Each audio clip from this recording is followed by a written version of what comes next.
Ngayong 2025 mga brothers, kanya-kanyang labasan ng cruiser bike ang mga brand. Pero ang pinakapumukaw o umagaw ng aking atensyon, itong FKM Cruiser 500. At bakit ko yun nasabi? Dahil loaded siya sa features at pamatay ang kanyang presyo pagdating sa market.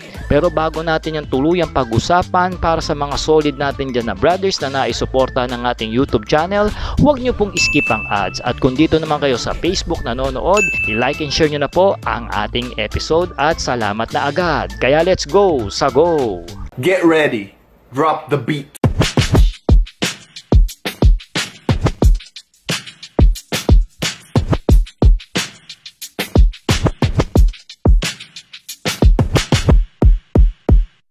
Alam nyo mga brothers, kanya-kanya tayong preference pagdating sa isang cruiser bike. Pero traditionally, dapat naka-B engine. Dapat malaki ang tambutso at ang forma dapat astigin. Katulad nga nitong FKM Cruiser 500. Ako kasi mga brad, hindi ako masyadong in sa mga malalaking cruiser bike kasi mabigat yon at ako ay maliit at skinny build. So para sa akin, mid-size lang na cruiser, pwede na. At ito nga yung FKM Cruiser 500 na nasa mid-size 500cc ang kanyang makina, no? Kung titignan natin itong motor na ito, pwede talaga ito sa mga beginners na gustong sumampa ng big bikes, lalong-lalo na sa mga kapuspalad ng height na katulad ko at sa mga kababaihan natin na mababa lang din naman ang taas niya. So sa mga veterano naman na riders na naghahanap ng mga komportableng big bike, siguradong ito na yon, no? Dito sa harapan mga brothers, makikita natin ang single rounded headlight niya, no? Napakaangas ng kanyang daytime running lights diyan mga brad, no? At meron tayo ditong LED na turn signal lights. Ang kagandahan pa dito, naka-inverted na rin yung kanyang front suspension mga brothers. Tingnan nyo naman ang pagkakabanat. May reflector pa yan mga brothers. At para naman sa ating front tire mga brad, meron itong tire size na 130 by 70 at 18 inches na wheel mags. Tapos yung mags, tignan nyo, kalesa ang pagkakabanat to. Ilang spoke kaya yan? Ayoko na bilangin. Pero ang kulay niya mga brad is black and silver po para mag-highlight siya, no? Naka-tubeless na rin yung goma nito and upon checking, maganda po ang kanyang pagkaka-soft compound, no? Makikita nyo dyan yung kanyang liquid cooling mga brothers na naging parang engine guard na rin dito sa makina para hindi basta-basta marumihan. Tsaka yung headlight nito mga brothers, naka-projector lamp na yung kanyang low beam. Tapos yung high beam niya naman is a conventional na reflector ang setup, no? Ang configuration naman ng preno dito mga brothers ay meron itong malaking disc rotor na mas maganda ang performance during ng braking. At hindi lang yan mga brad, naka-radial mounting pa ang preno nito with the 4-piston pot caliper at samahan pa yan ng anti-lock braking system. O diba? Kaya siguradong malakas din ang stopping power nitong Cruiser 500 pagdating dito sa unahang gulong. At meron tayong custom design na front fender dito. Pag gumigilid yung motorsiklo, dito mo siya lalong ma-appreciate at dito maangas lalong tignan itong Cruiser 500. Dito sa tangke, meron tayo rito sticker ng logo ng FKM. Ibon po yan. At sa baba, meron siyang letterings ng FKM, no? Dito naman sa bandang gitna ng makina, makikita natin ang badge ng FKM na napaka-premium ang datingan. At yung side fairing niya naman dito sa mismong ilalim ng upuan, meron diyang Cruiser 500 na sticker. Dual exhaust po ito mga brothers dahil naka-between, pero yung kanyang muffler straight po yan na single exit, no? Naka-put forward po ang settings ng ating mga foot pegs dito mga brothers. Syempre naka-cruiser tayo at meron tayo ditong metal and rubber na footrest para sa ating magiging angkas. At pag tinignan naman natin ang pinakaupuan nito mga brad, aba malapad ito. So kung kayo mga chubby o mga malalapad na build, huwag kayong mag-alalang sakyan ang motorsiklong ito. Naka two-tone po ang upholstery natin dito at meron tayong dual stitch switches para po matibay ang ating upuan, no? May disenyo pa yan. At yung pillion section, palagay ko natatanggal ito, at kung gusto nyo namang gawin siyang single seater na maging bobber look ang datingan. Side profile pa lang mga brad, busog na ako. Tignan naman natin yung likod.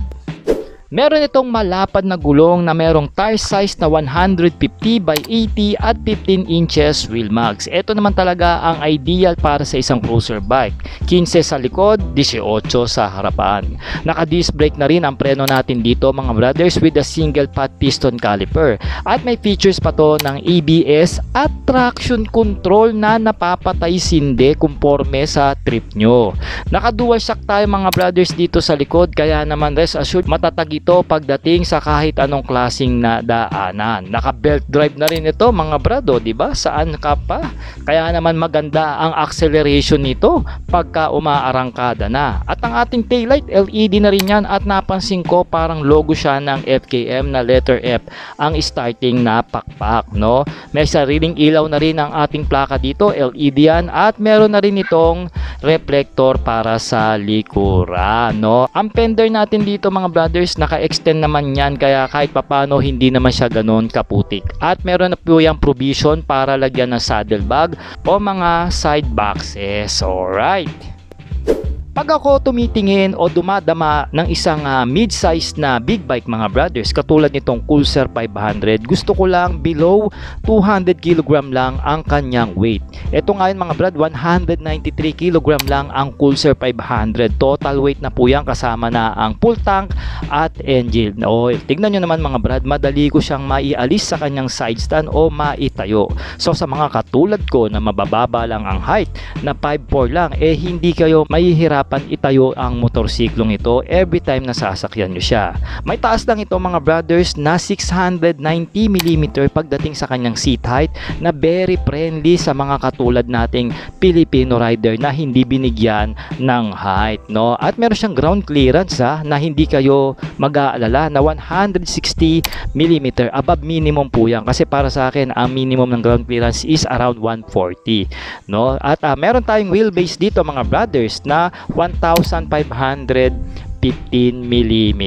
So malaki-laki po ito dahil isa itong cruiser bike. At syempre pa, pagdating naman sa ating tank capacity, malaki ang tanke nito. Kaya siguro around mga 800 to 700 depende sa gasolina, dahil meron siyang laki na 16.8 liters. Wala pa nga tayong fuel consumption nito dahil hindi pa naman natin siya na long ride. So abangan nyo po yan. Pero sa bike fitting mga brothers, relax siya. Naka-put forward tayo rito mga brothers, at naka-upright ang ating riding position dahil sa ganda ng kanyang manibela. Kaya ito sa akin, pit na pit ako rito, approve na approve. Dito sa manibela mga brothers, naka zero drag bar tayo. Pero wag kayo mag-worry, hindi kayo nakayuko dito dahil mataas naman po ang riser nitong manibela niya. Kaya naka-upright tayo. Dito sa kaliwa mga brothers, makikita natin dito na mayroon tong standard at maangas na disenyo na N-bar side mirror. I guess nasa 4 inches round po yan, no? At ang ating clutch lever adjustable po yan. At meron tayo ritong basic na handle grip, nakakasya po ang isang large to XL na kamao. Ang switches natin dito mga brad, quality na rin yan, at meron na rin yung backlight assist, no? Nandyan ang busina, left and right, high beam and low beam, no? Adjustment ng ating meter panel at flasher. At dito naman sa kanan mga brad, nandito ang ating electronic starting, no? Bukasan ng ilaw, ang ating hazard switch, at syempre pa ang ating kill switch, at ang baso po ng ating brake fluids nandyan na rin yan, no? Dito naman sa ating meter panel mga brothers, tignan nyo yung susi, deep lip mga brad, di ba? Para ka lang nagsi-Swiss knife dyan, no? Ayan, no? Makikita nyo dyan mga brad na meron tayong color digital meter na rito mga brothers. At syempre pa, yung mga basic indicators na kailangan natin, katulad nga ng kanyang RPM, no? Speed meter, clock nasa gitna mga brothers, meron tong gear indicator, odometer natin, syempre pa engine temperature, fuel meter, ABS, engine check, at traction control indicator. Ganda ng pagkakasetup, simple lang pero may dating, no? At bago ko nga pala makakalimutan mga brothers, dito sa bandang baba ng manibela, nandyan po yung kanyang USB charging port para sa mga charging ng ating gadgets o cellphone. Alright mga brothers, pag-usapan na natin kung anong makina ba ang inilagay dito ng FKN Motorcycle Philippines, no? So ito nga is naka 500cc between engine. It means tag 250 po yan per cylinder. Ang maangas pa rito mga brad, naka double overhead cam ang kanyang valve frame na merong 8 valves. So 4 valves po ito kada piston. Naka liquid cooling na rin po ang mismong motorsiklo dahil po mataas ang kanyang compression ratio. Fuel injected ang kanyang fuel system, syempre pa, at meron itong 6-speed manual transmission with the features of sleeper clutch and assist, kaya naman napakaswabe at walang dragging pagka kinakambyo na natin itong si Pulsar 500. Kaya nga pala nga umarangkada nito mga brothers ng 38.5 Nm of torque at 6,250 RPM at kaya namang lumika pagdating sa kanyang dulo ng 28 kilowatts at 8,000 RPM. So malakas-lakas po ang bagong makina ng FKM, kaya hintayin nyo po ang ating test ride review dito at marinig na rin natin kung gaano kaganda ang buga ng tambucho nito.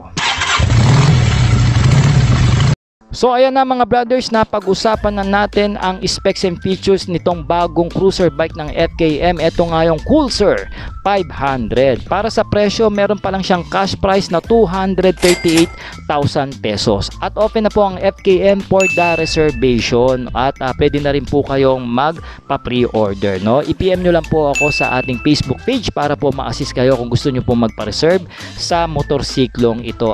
At magiging available po yan sa last week ng month of May o first week ng June. Yan, abang-abang lang tayo mga brothers. At mag-comment naman po kayo ng yes kung nagustuhan nyo po ang astiging cruiser bike ng FKM. Ito nga yung Pulsar 500. At abangan nyo mga brothers dahil meron pa tayong natitirang tatlong 500cc na nilabas ng FKM ngayon sa 2025 Makina Moto Expo dyan sa SMX. For a while, ride safe and cheers! Every flavor, every taste, gonna take it. Okay.